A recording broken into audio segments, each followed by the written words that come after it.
let's talk about the security risks now. Obviously, 2020 has been a very different environment, and 2021 proves to be so as well. Have the boats stopped? Has COVID essentially smashed that people smuggling model?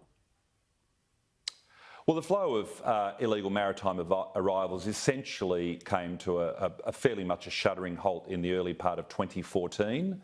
There were a number of vessels that did arrive in the early part of 2014, but we're getting on to now 7 years of having regained very strong maritime border control.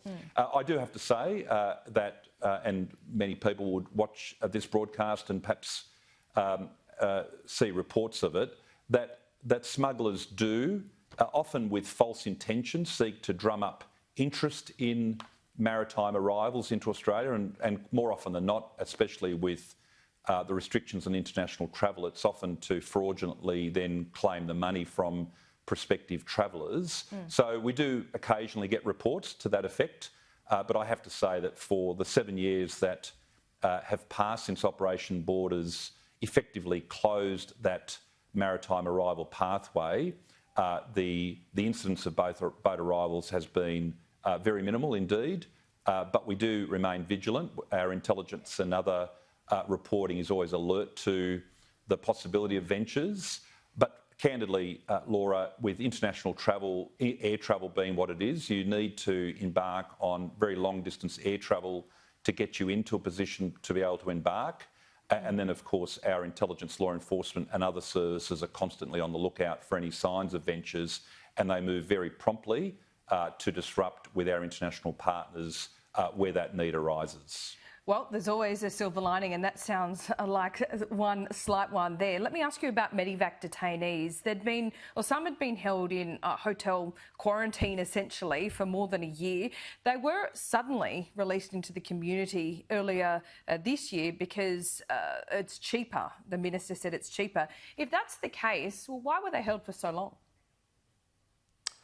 Well, with status resolution of persons who otherwise have got no lawful right to be in the community at large, you're always weighing a number of factors. Is there a case for held detention in a detention centre? And often it's the case with medical transfers that that's not the case. We reserve held detention for different sorts of cases, particularly for detainees who are on a removal pathway, particularly those who are being removed from the country for criminal reasons.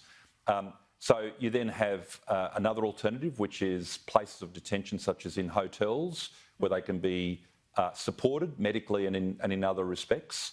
And in other cases, we also have community detention or detention otherwise residentially, or in other cases we can, under the law, provide what are known as bridging visas, which mean that people have got certain obligations to comply with directions in terms of their movements and sometimes reporting in. So it's really just a question of applying the law on a case-by-case basis, and the department does that by way of providing advice to the minister, who makes his decisions accordingly based on advice given the considerations that he applies. Is it cheaper to do what's been done rather than keep them in hotels?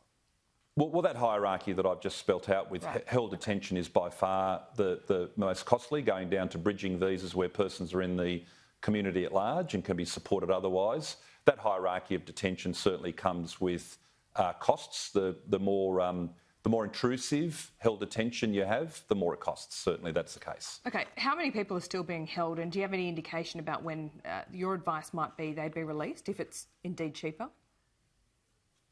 It tends to vary because people's circumstances changed as to whether they're on bridging visas, whether they're required to be in alternative places of detention. I don't have definitive advice for you, Laura. It's simply on the basis that we have to look at each case on a case-by-case basis, provide the advice to the minister, and then the minister makes decisions about their status and their resolution. There's one overriding point, and that is persons who arrived in Australia or attempted to get into Australia after July of 2013, as a matter of law, can't apply for or be granted any kind of residency type visa.